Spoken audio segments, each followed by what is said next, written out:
Olá, eu sou o professor Felipe e hoje nós vamos começar a falar um pouquinho sobre linguagem algébrica e o que isso significa para a matemática, tá bom? Ah, Bom, antes de começarmos, já deixa aí seu like, se inscreva no canal se você não é inscrito e compartilhe esse vídeo com seus colegas. Linguagem algébrica. A linguagem algébrica, ela vai começar a trabalhar um pouquinho com letras, tá? Então, a gente vai trabalhar um pouquinho com algumas letras aqui e não precisa se assustar, tá bom? Pode ser A, B, C, D, E, qualquer letra que você pensar aí, a gente pode utilizar numa linguagem algébrica. Agora, para que a gente vai utilizar uma letra? Nesse caso, hoje, né, que está aqui, nós vamos utilizar as letras só para generalizar o número. Então, vai ser usado aqui para generalizar. Por exemplo, ó, eu quero assim, seja um número qualquer. Ou seja, eu quero um número qualquer. Como é que eu escrevo um número qualquer na matemática? Né? Como é que eu vou fazer para escrever um número qualquer? Ou seja, né, eu quero representar somente um número, não quero dizer qual é o número, não quero dizer que esse número é 2, que esse número é 3, 4 e assim por diante. Eu só quero dizer, ó, eu quero um número qualquer. É isso que eu quero na matemática. Eu não quero qual é o número, é um número qualquer. Qualquer um número que serve. Seja um número qualquer. Então, para representar um número qualquer, eu vou usar uma letra. Então, um exemplo, ó, um número inteiro, ó, represente, né, vamos representar um número inteiro, tá? Então, um número inteiro. Para representar esse número inteiro, eu vou usar uma letra. Falo letra A. Pode ser B, pode ser C, pode ser D, pode ser qualquer letra. Mas para você representar algo, um número, sem ter ali de fato qualquer número, né, qualquer número inteiro, você pode usar uma letra para representá-los de forma correta. Né? Então, um número inteiro, o A. Por exemplo, se eu quisesse falar assim, o dobro de um número inteiro. De um número inteiro. Como é o dobro de um número inteiro, o dobro é duas vezes. Duas vezes. Um número inteiro. Você pode falar que esse número inteiro é qualquer letra. Então, o dobro de um número inteiro, chama B. Duas vezes B. O dobro de um número inteiro, B. Tá? Eu sei qual é esse número inteiro? Não. Eu preciso saber qual é esse número inteiro? Também não. Agora não. Esse não é o objetivo. O objetivo é a gente conseguir representar um número inteiro. Quer ver? Então, isso aqui vai dar 2B. Olha lá. Professor, você tirou o sinal de multiplicação? Tirei. Toda vez que a gente tiver um número e uma letra representando, né, esse número, a gente pode tirar esse sinal de multiplicação. Então, o dobro de um número inteiro, 2 vezes b, é igual a 2b. Dobro de um número inteiro. Tá? Vamos fazer alguns exemplos aqui. Ó. Se eu falar assim para vocês, adição, né, eu quero fazer adição de dois números racionais. De dois números racionais. Eu sei quais são esses dois números racionais? Não. Eu só sei que eu quero qualquer dois números racionais. Como é que eu vou representar uma adição entre quaisquer números racionais? Então é só chamar esses números de letras. Então, ó, é um número A mais um número B. O A é um número racional, o B é um número racional, A mais B é uma adição entre esses dois números. Professor, mas eu não sei quais são esses números. Isso não é um problema. Tá? Eu só quero representar a adição de dois números racionais. Quer ver? Ó? Um exemplo 2. Um produto de dois números inteiros. De dois números inteiros. Eu preciso saber quais são esses dois números inteiros para representar o produto? Não. Eu sei que produto é resultado de uma multiplicação, então é uma multiplicação. Dois números inteiros. Ah, vamos pegar um número, sei lá, D e o número F. É um D vezes F. Pronto, fiz o produto de dois números inteiros. Olha o exemplo 3. Sucessor de um número natural. Eu preciso saber qual é esse número natural? Não preciso. Tá? Ah, então como é que eu vou saber qual que é o sucessor? Bom, o sucessor não é somar 1. Então eu pego um número natural qualquer, que eu chamei aqui de n. N pode ser qualquer valor. e somo 1. Esse é o sucessor de um número natural. Antecessor de um número natural. Antecessor de um número natural. Novamente, eu preciso saber qual que é esse número natural? Não. Qualquer número natural. Ah, mas como é que eu represento qualquer número natural? Com uma letra. Ah, vou chamar ele de M. Como é antecessor, M menos 1. Tudo bem? Né? O que acontece? Quando tem uma multiplicação, por exemplo, nesse caso aqui, vou voltar que eu já falei lá em cima. Ó. Produto de dois números inteiros, que eu escrevi D vezes F, eu posso fazer somente DF. O que é DF? É um número D e um número F que foram multiplicados. Mais exemplos com relação a isso. Ó. Vou fazer agora com subitens, tá? Se eu tiver 3 vezes N, isso aqui é um 3N. Se eu tiver 4 vezes N vezes M, 4NM.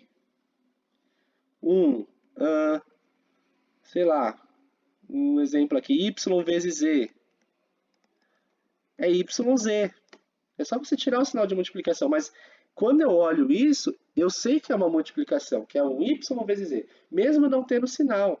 Se eu pegar aqui um X vezes Y vezes Z, eu sei que esse aqui é X, Y, Z. Mesmo não tendo sinal, eu sei que é uma multiplicação. Se eu pegar aqui no item E, ó, um 3 que multiplica um X mais 1, é 3x mais 1. Professor, mas sumiu o sinal de multiplicação. Mas mesmo sem o sinal, eu sei que isto é uma multiplicação.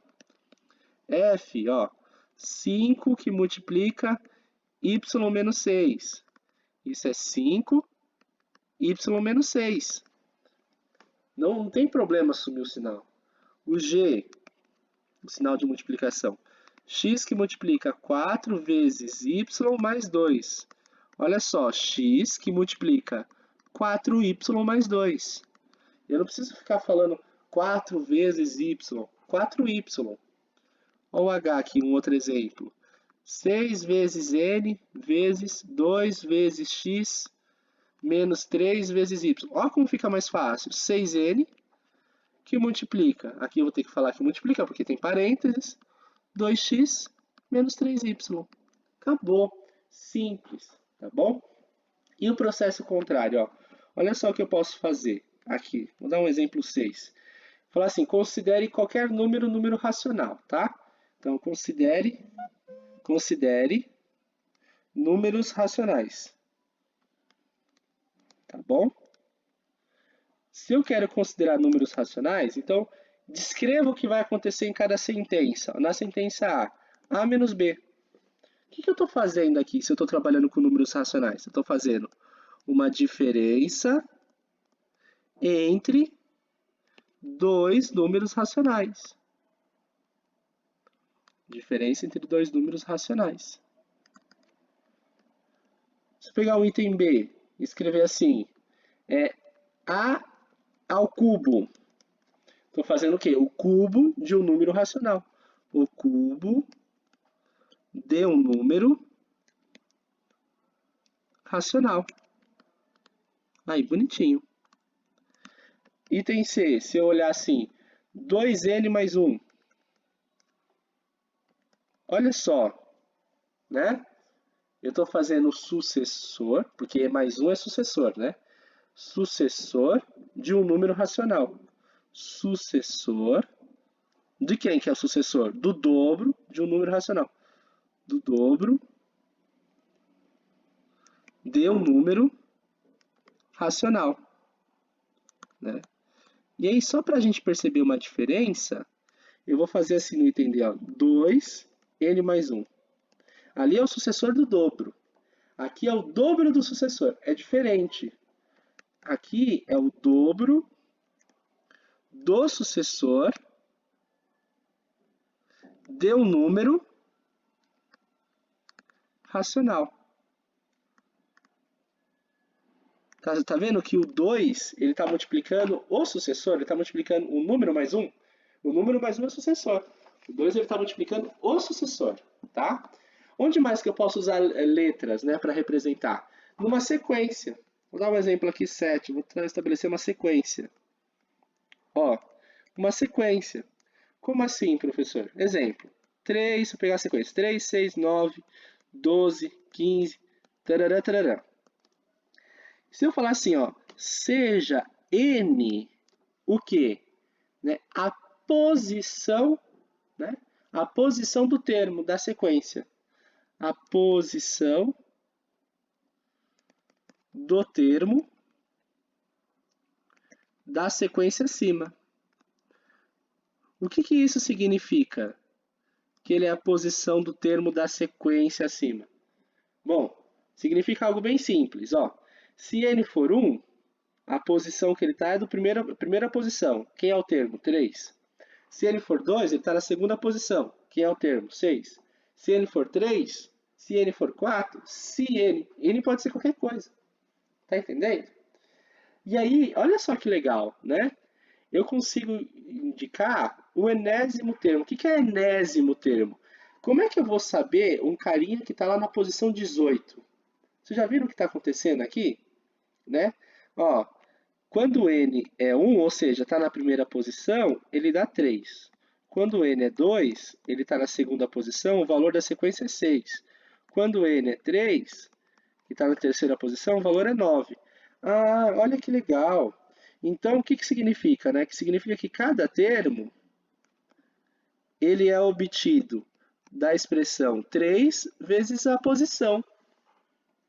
Se a posição for 1, ele é 3. Se a posição for 2, né, fica 3 vezes 2, ele é 6. Se a posição for 3, fica 3 vezes 3, dá 9. Olha lá, olha que legal. É 3 vezes a posição.